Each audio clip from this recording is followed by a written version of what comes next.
The first book in the Bible is a book you've probably heard of. It's called Genesis. Genesis comes from a Hebrew word. It's pronounced reshit, and it just means beginning. Now, there's a lot of stories from the book of Genesis, and it's easy just to pull out a specific story and try to tell you what it might mean.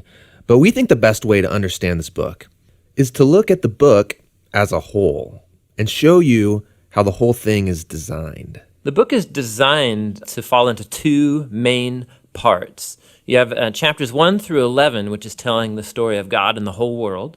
And then you have the second part, which is about God and Abraham's family, as chapters 12 through 50. And how the two of those parts relate, that's where you find the message of the book. Okay, so let's start back at the beginning. The first part of Genesis begins with a creation story where God creates everything. And how exactly that happens, of course, that's where all the debates come. But he takes a dark, watery chaos and he turns it into a beautiful garden where humans can flourish. That sounds nice. It does sound nice. In fact, 7 different times God says of all that he's made that it's good.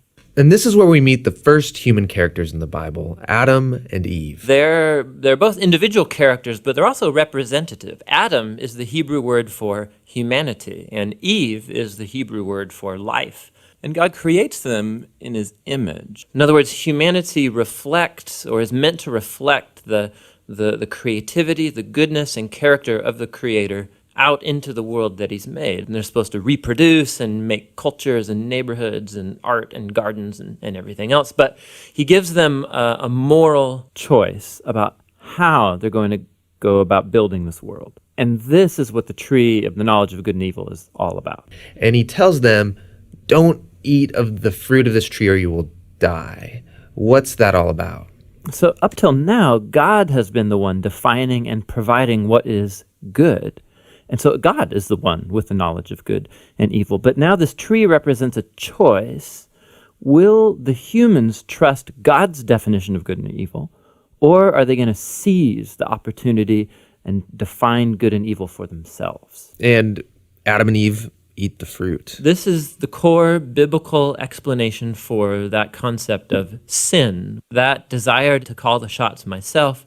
It's the inward turn of the human heart to do what's good for me and my tribe, even if it's at the expense of you and your tribe. And the problem is humans are horrible at defining good and evil without God. And so now that humanity's made this choice, things get really bad. So Genesis 3 through 11 is like tracing this downward spiral of all humanity. So Adam and Eve, they can't trust each other anymore. And so there's a little story about how they were naked and felt fine about it beforehand, but now they feel shameful because all of a sudden Adam's definition of good and evil might be different than Eve's, and so they hide from each other. Then there's another story of temptation. Cain is jealous of his brother Abel, and he gives in and kills him. There's a story right after Cain about a guy named Lamech, and all we know about Lamech is that he accumulates wives like property, and he sings songs about how he's a more violent, vengeful person than Cain ever was, and he's proud of it. Things get so bad with the human race that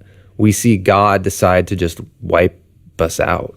Yeah, we typically think of the flood story is about God being angry, but it actually begins with God's sadness and grief about the state of his world. And so out of his passion to preserve the goodness of his world, he washes it clean with the flood. But there's a glimmer of hope. He chooses Noah and his whole family, and he saves them on this boat. Yeah, don't forget about the animals. Right, and the animals.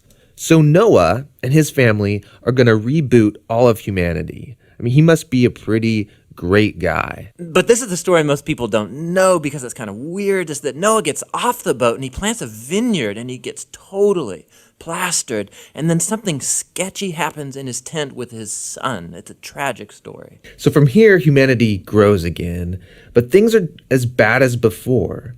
And the last story is the famous story of the Tower of Babel. And in this story, you have all of the nations uniting together to use this new technology they have, the brick.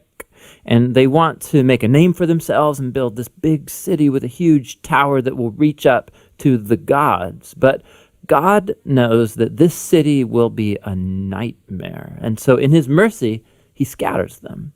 And all of these stories, they're underlining the same basic idea. When humans seize autonomy from God, when they define good and evil for themselves, it results in a world of tragedy and death. And this leaves you wondering, is there any hope for humanity? Yes, yeah, there is. It's the very next story that answers that question. It's the beginning of God's mission to rescue and restore his world. Hey there, this is Tim. And this is John. We believe the best way to understand the Bible is to get a grasp of its overall storyline. One thing to know about Tim is that he got his doctorate in Hebrew, Bible, and Jewish studies, and he can sing in Hebrew. We're a